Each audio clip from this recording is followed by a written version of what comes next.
MB unfiltered के digital platform पर आपका स्वागत है। यहाँ हम देश के जाने माने पत्रकार मुकेश भारद्वाज जी के लेखों का पॉडकास्ट के माध्यम से प्रस्तुति करते हैं। आज के बेबाक बोल का विषय है श्रीहीन। देश की पहली पंचवर्षीय योजना के सूचकांक में अव्वल रहने वाला राज्य बिहार था। संसद के जरिए नियुक्त अर्थशास्त्री श्री एप्पलवी की रिपोर्ट में बिहार को देश का सबसे बेहतर शासित राज्य माना गया था। आजाद देश का पहला तेल शोधक कारखाना बरौनी ऑयल रिफाइनरी, देश का पहला खाद कारखाना सिंदरी व बरौनी रासायनिक खाद कारखाना, एशिया का सबसे बड़ा इंजीनियरिंग कारखाना भारी उद्योग निगम, सबसे बड़ा स्टील संयंत्र बोकारो, बरौनी डेयरी, एशिया का सबसे बड़ा रेलवे यार्ड गढ़हरा, गंगोत्री से गंगा सागर के बीच प्रथम रेल सह सड़क पुल राजेंद्रपुर, कोसी प्रोजेक्ट, पूसा व सबौर का एग्रीकल्चरल कॉलेज बिहार, भागलपुर, रांची विश्वविद्यालय। बिहार में काबा के इतर गूगल के खोजी इंजन पर श्री कृष्ण सिंह टंकित करते ही ये सब परिणाम दिखेंगे। जवाहरलाल नेहरू ने कल कारखानों को आधुनिक भारत का मंदिर कहा था, तो इस मंदिर की बुनियाद बिहार में रखी गई थी। आज़ादी के बाद बिहार में पहला नेतृत्व कांग्रेस नेता डॉक्टर श्री कृष्ण सिंह का था। स्वाधीनता संग्राम से निकले श्री कृष्ण सिंह को महात्मा गांधी ने बिहार का पहला सत्याग्रही कहा था। इनकी अगुवाई में आज़ादी के बाद बिहार को वह सब मिला जिसका उल्लेख ऊपर है। लेकिन बिहार में इस मजबूत विरासत का कांग्रेस ने क्या किया? कांग्रेस को जैसे ही लगा कि हम ही हम हैं और हमारा कोई विरोध और विपक्ष नहीं है, तो उसने जनता से नाता ही काट लिया। जमीन से जुड़े स्वाभाविक नेताओं की जगह अपनी पसंद के नेताओं को राज्यों की बागडोर दी जाने लगी। कांग्रेस का दिल्ली दरबार सीलबंद लिफाफे में लिख कर भेजता था कि जनता का नेता कौन होगा।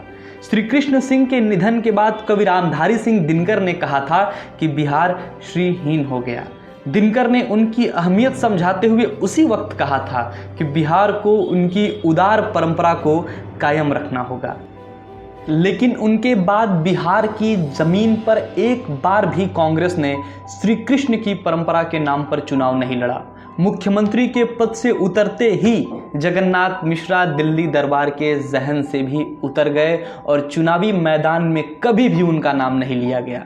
इस प्रवृत्ति के कारण बिहार जैसे राजनीतिक रूप से परिपक्व समझ दिखाने वाले राज्य में अपने मजबूत संगठन के साथ उस लोकतांत्रिक अभ्यास को भी नष्ट कर दिया कि जनता अपना नेता चुनेगी। जनता को खारिज कर आला कमान के जरिए मुख्यमंत्री चुनने की कुप्रथा की शुरुआत कांग्रेस ने ही की थी।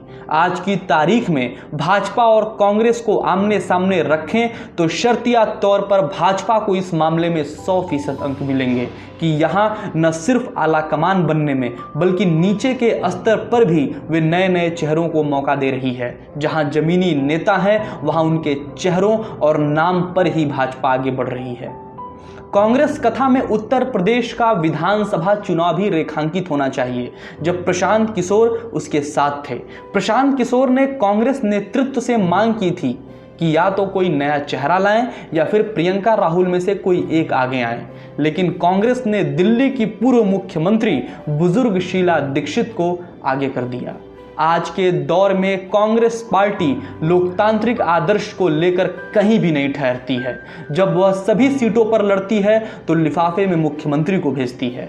यही कारण है कि कांग्रेस पार्टी आज बिहार की जिन 70 सीटों पर लड़ रही है उनमें से कई ऐसी हैं जहां उसके उम्मीदवारों के लिए जीत की उम्मीद न्यूनतम है। आज बिहार की कमजोर 70 सीटों के पीछे 1970 के बाद का वो समय जब कांग्रेस अपने आंदोलन की जमीन से कटती चली गई और उसके खेमे में नेताओं का निर्माण होना बंद हो गया। आंदोलन की जमीन पर ही नेता का निर्माण होता है। आंदोलन आखिर कहते किसे हैं? आंदोलन की बुनियाद में सामूहिक असंतोष होता है। इससे एक सामूहिक पीड़ा पैदा होती है और उसे दूर करने के लिए जो एक छटपटाहट भरी कोशिश होती है वही कामयाब होकर जमीनी शक्ल बदलती है। सामूहिक पीड़ा दूर करने के प्रयासों का जो राजनीतिकरण होता है उसे कैसे देखें? इसकी शुरुआत होती है दिशा देने से और वहीं से पैदा होता है नेतृत्व। जो कांग्रेस का शुरुआती नेतृत्व रहा, चाहे वो क्षेत्रीय हो चाहे केंद्रीय, वो उसी आंदोलन की देन है। सामूहिक असंतोष से निकले संघर्ष से पैदा हुए थे श्री कृष्ण सिंह, जिन्होंने नमक सत्याग्रह का रास्ता तैयार किया था। नमक की लड़ाई से तपा हुआ शरीर अंग्रेजों के आगे हुंकार भरती आवाज के कारण ही वे स्वाधीनता संग्राम के बाद बिहार के पहले अगुवा बने। ऐसा पूरे देश के स्तर पर था। लेकिन आगे चलकर आंदोलन वाली पार्टी का चरित्र बदलकर केंद्रीय सत्ता में एकाकार होता गया।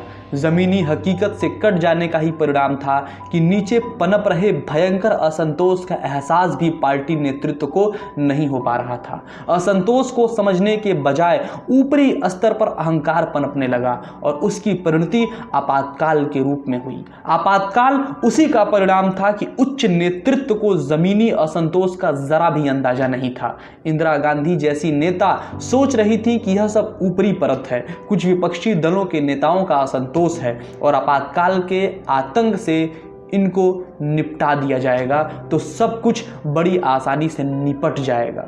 सत्ता के आसमान से सीधे विपक्ष के कब्र में गिरी इंदिरा गांधी ने खुद को फिर से सशक्त करने के लिए उसी बिहार की धरती को चुना था जहां से उनका बहिष्कार हुआ था। इंदिरा गांधी बिहार का राजनीतिक मूल्य समझ चुकी थी।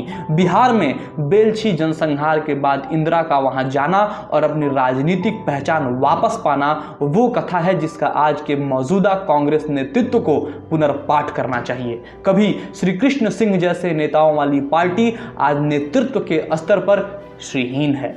कांग्रेस जब तक जमीन की सामूहिक पीड़ा से छटपटाना नहीं सीखेगी तब तक उसके सत्ता के लिए छटपटाने का कोई नतीजा नहीं निकलने वाला है।